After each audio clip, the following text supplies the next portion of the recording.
Welcome back to Sports Sunday. I'm Brooke Grimsley. For the first time since 1978, Mizzou hosted Illinois for the annual bragging rights game. And it may have seemed like an improbable win for the Tigers on paper, but they still edged the number 6 ranked Illini to keep the bragging rights trophy in Columbia for the 3rd straight year. Mizzou gutted out an 81-78 victory over number 6 ranked Illinois, extending their winning streak to 3 in the bragging rights rivalry. Mizzou battled for the win, presenting a balanced attack, and were even able to overcome an offensive explosion from Illini star guard Ayo Dosunmu, who racked up a career-high 36 points in the Illinois loss. Mizzou now boasts a spotless 5-0 record with 2 wins over top 25 ranked teams, which makes the Tigers hard to ignore in this week's AP Top 25. But head coach Konzo Martin says that rankings don't matter to him. Happy, really happy for our guys. And like I said it to them, we've had a stretch here, 20 hours. 20-plus hours on the bus, making adjustments, road games, getting back to class, being on time, not really having a chance to practice, different type of teams. And they've been resilient. They've shown a tremendous amount of grit and fight, and I'm happy for them. Our lack of energy, our lack of effort is beyond explanation. I don't have an answer for that yet. You can think we're ready, but I can tell mentally anytime we're missing free throws, it's a great key for the game. Overall is when you're missing free throws, you're mentally not sharp. We're not ranked, and all of it is foolishness anyway. So what's the point in having it? Because that means you're telling me there are 25 teams that are better than us. We beat 2 ranked teams. How many teams in America can say they beat 2 ranked teams? How many teams in America can say they won true road games?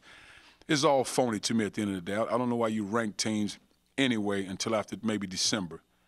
That's all that buddy behind the scenes stuff, and I've never been a fan of it because I don't cut no side deals and I don't have those type relationships. So I don't worry about it because I know what it is, and I could care less, but I know it means something to our players.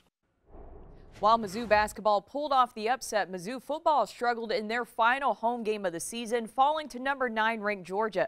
The Tigers were able to hang with the Bulldogs early on in the game, but in the second half, Georgia showed why they are ranked in the top 10, easily rolling to a 49-14 victory. Here's a key stat to show you the difference in the game. Georgia racked up 615 yards of total offense, while Mizzou only mustered 200 total yards. Head coach Eli Drinkwitz says that with only 59 scholarship players available, they lack depth to beat a team like Georgia, but he's still proud of his group, which has accomplished a lot so far this season.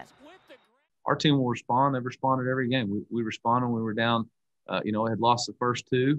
Didn't look pretty. We responded right there. We'll respond after we, got beat by Florida. We'll respond. I'm not worried about that. This team doesn't lack fight, just lacks bodies right now, lacks depth. So we'll get there. We'll get it. We lost, but hope's not lost. This week is the early signing period, and Drinkwitz and his staff have been busy recruiting in the state. Friday, East St. Louis wide receiver Dominic Lovett announced on Twitter that he is flipping his commitment from Arizona State to Mizzou. The 4-star receiver is the 21st commitment for the 2021 class. Signing date is coming up this Wednesday. Well, as we now know, Illinois let go of their head football coach Lovie Smith today. This comes after yesterday's 28-10 loss against number 14 ranked Northwestern. All signs point to the reason of the firing being Illinois' lack of wins versus losses. Even though Illinois earned its first bowl game bid since 2014 last season, they finished under 500 in each of Smith's 5 seasons and never climbed higher than 4th in the Big Ten West. Offensive coordinator Rod Smith will take over for the Illini's final game of the season against Penn State this Saturday. In terms of timing of the decision, made the decision during the week following the Iowa game. And I can't point to a single game, a single loss. There was no turning point for me. I think it was an accumulation of observations and data points that I've gathered over these last number of years. Well, Illinois will begin looking for Smith's replacement immediately. Coming up, we take you back in time with this week's flashback. That's next on Sports Sunday.